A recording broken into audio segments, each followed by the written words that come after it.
Estamos de volta com o programa Entre Amigos e agora vamos conversar com a professora Juliana Azevedo. Professora Juliana Azevedo, que é mestra em Direitos Humanos, especialista em Direito Penal e Criminologia e formada em Direito. Professora, seja muito bem-vinda. Vamos ter uma ótima conversa aqui hoje. Muito obrigada, Igor. Vamos falar especificamente sobre o lançamento do livro da professora Juliana Azevedo, um livro que eu tenho ele aqui comigo, faço questão de mostrar para a nossa audiência qualificada. O título do livro, Entre a Cor e a Dor, Racismo Obstétrico e Interseccionalidade no Brasil. O título para mim já é bem claro, mas eu gostaria que a professora apresentasse para a nossa audiência do que é que se trata o livro, qual o recorte que o livro faz. Professora, fique à vontade. Pronto. Entre a Cor e a Dor, né? Esse primeiro título principal, né? É mais para chamar a atenção, mas já nos remete bastante ao racismo, né? E acredito até que as próprias reinvenções, né? De manifestações do racismo. Então, suas novas manifestações. Então, quando se fala em racismo obstétrico e interseccionalidade, é preciso separar aí esses dois conceitos. Então, o que seria essa interseccionalidade? São questões interseccionais. Quando a gente fala em uma interseção, a gente traz duas questões sociais, né, muito ligadas a problemas sociais, né, conflitos que ocorrem na nossa sociedade. Então, quando eu falo em uma questão de gênero, né, quando eu falo na violência de gênero, na violência contra as mulheres, e aí eu trago o outro lado, né, que é o preconceito racial, né, trazendo aí o racismo, o crime de racismo. Quando eu trago esses dois em separado, eu estou falando de dois problemas apartados, mas é preciso se ter uma visão interseccional, ou seja, uma visão de quando se juntam esses dois problemas, temos aí um novo problema, né, que merece aí a sua devida atenção, né, que é bastante preocupante. E aí esse novo problema, ao termos essa visão, chegamos ao racismo obstétrico, que é justamente quando a violência obstétrica ela ocorre em um contexto de racismo. Então são quando essas duas violências são praticadas de forma conjunta, né, deixando claro que essa violência ela pode ser praticada não só pelo médico, né, como também pela instituição hospitalar e por qualquer integrante da equipe médica. Interessantíssimo. Então você traz aqui no seu livro, você tem alguns temas correlatos, você faz uma leitura interseccional desses temas, apresenta a ideia de feminismo negro, inclusive para fazer uma certa denúncia de como os corpos negros são tratados de uma forma diferente. Eu faço um parêntese. Um dos conceitos que eu mais gosto para fazer essa análise, sempre como uma ferramenta de análise, é o conceito de racismo estrutural, né? A partir dele a gente vai entender como o racismo ele não só é fruto da nossa estrutura social, como ele também estrutura a nossa própria realidade, ou seja, ele é também estruturante. Então, a gente vai ter racismo recreativo, racismo religioso, e aqui você traz a ideia de um racismo obstétrico, que foi uma contribuição bastante feliz de sua parte, né?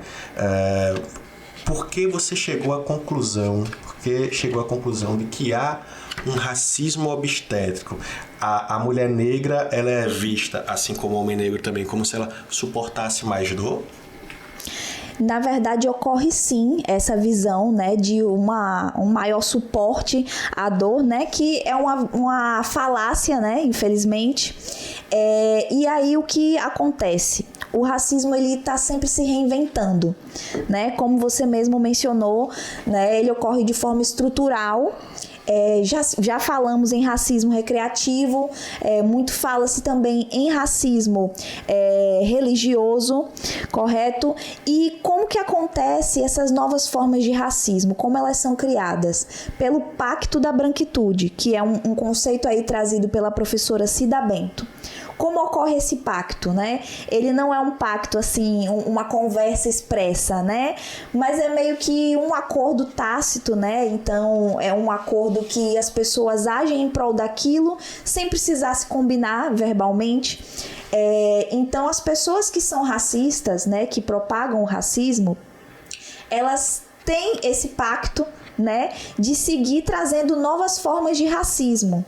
Então, a partir do momento em que uma determinada conduta ela já está ocorrendo de forma exacerbada, né, em um ambiente, a gente precisa nomear, né, principalmente porque dados do Instituto Patrícia Galvão e, inclusive, dados também da Fundação Fiocruz apontam que as maiores vítimas da violência obstétrica são as mulheres negras periféricas, né, de baixo poder aquisitivo. Então, por que isso, né? Quando a gente vai realmente aprofundar esse estudo, a gente consegue chegar à origem que é o racismo. Inclusive, uma curiosidade, né, uma infeliz curiosidade, na verdade, é que o racismo obstétrico ele surgiu antes da violência obstétrica. Por que eu costumo dizer isso? Porque os primeiros atos de violência obstétrica foram cometidos contra mulheres negras escravizadas. Porque naquele contexto ali de escravização, antes que os médicos pudessem testar novos procedimentos, né, de parto nas mulheres brancas, senhoras de engenho, era testado primeiro nas mulheres escravizadas, né, que eram mulheres negras. Então aí, se desse alguma coisa de errado, para eles tanto faz, né? Então, a mulher escravizada nesse contexto, né, saía com inúmeros danos físicos, psicológicos, morais, e não tinha nenhum suporte, né, nenhuma possibilidade de tratamento. Então, a própria violência obstétrica já surgiu nesse contexto. Por isso que, ao falar de violência obstétrica, precisa se falar sobre racismo. Excelente.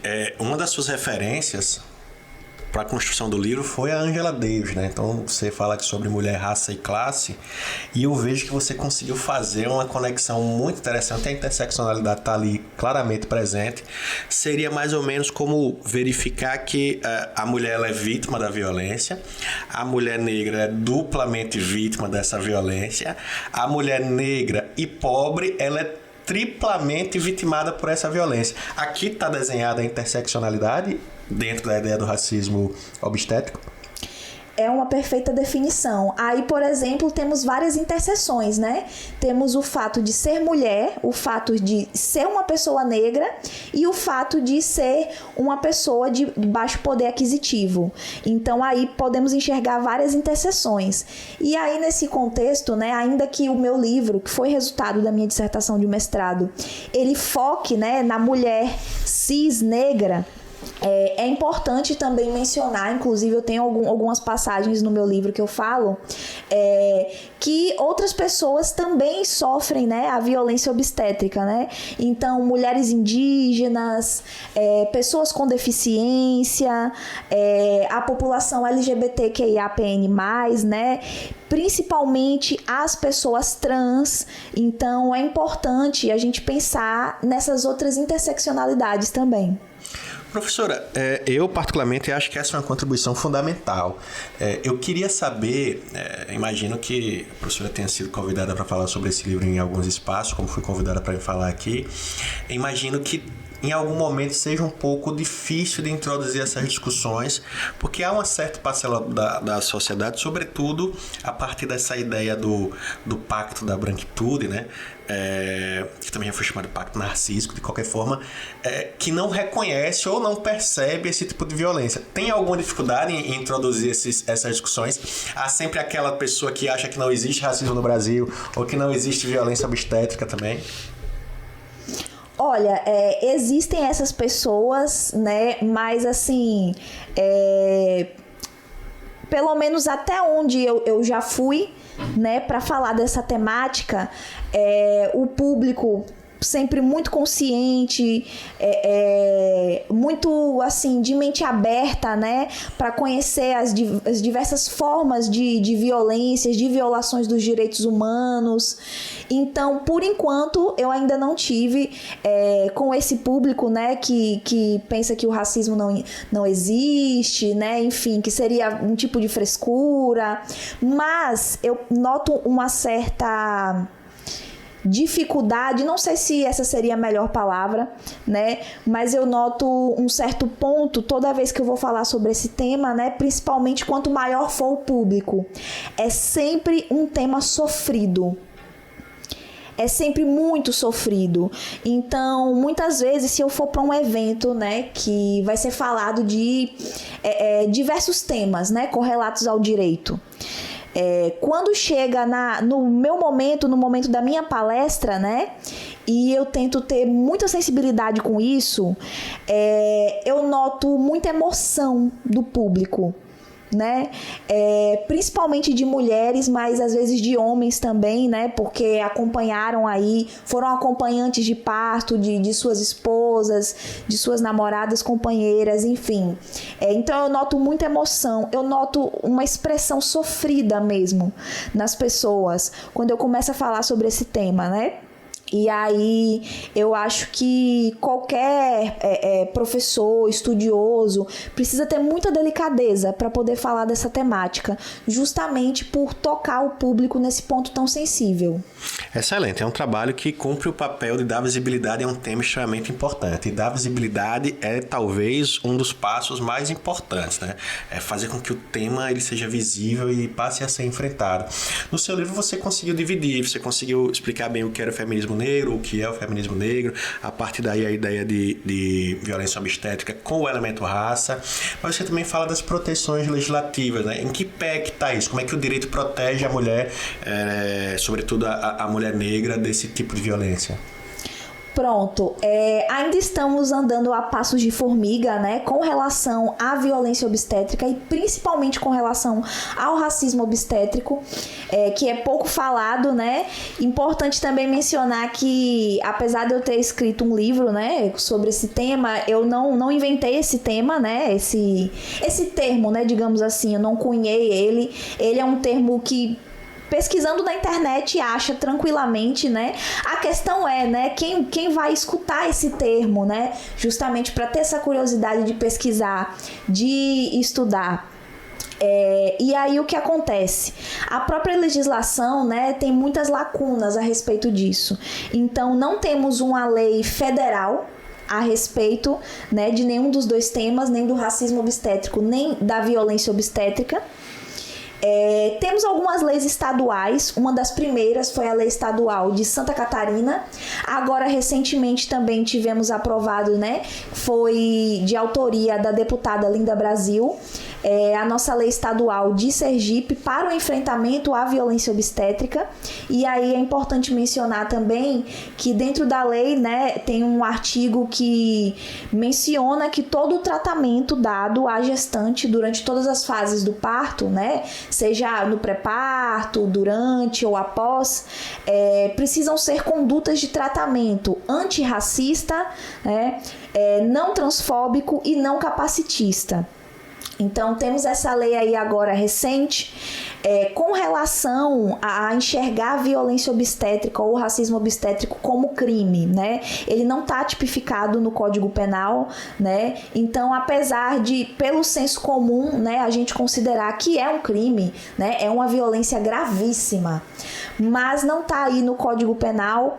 Então, muitas vezes, quando vai à justiça, se entra na seara cível, falando em erro médico, em responsabilidade médica, em danos estéticos até, né? Sendo que claramente não se trata de danos estéticos, em danos morais, muitas vezes na seara também administrativa, né? Por meio de multas às instituições, ou mesmo que entre na seara penal, vai aí para uma lesão corporal, para crime de tortura ou homicídio, né?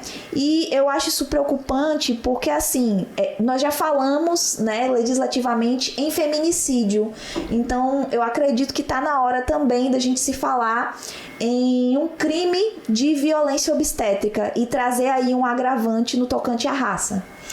Excelente. Professora, quero lhe agradecer demais. Para mim foi uma aula. Eu particularmente gostei demais. Tenho certeza que a nossa audiência também gostou muito. O livro Entre a Cor e a Dor, publicado pela editora Dialética. pode ser comprado, pode ser adquirido nas melhores livrarias, então fiquem sempre à vontade para adquirir esse livro, vocês vão gostar muito. Professora, muito obrigado pela conversa, a gente vai ter que conversar mais vezes porque o tema ele é muito bom e com certeza fatos virão para que a gente possa explorá-los. Então, muito obrigado pela conversa e sinta-se já convidada a aparecer aqui novamente. Ficamos aqui com o programa Entre Amigos, com a certeza de que não basta não ser racista, é necessário sermos todos antirracistas. Então, na próxima semana, venham acompanhar o programa Entre Amigos, sempre com entrevistas de interesse de toda a sociedade sergipana. Até lá!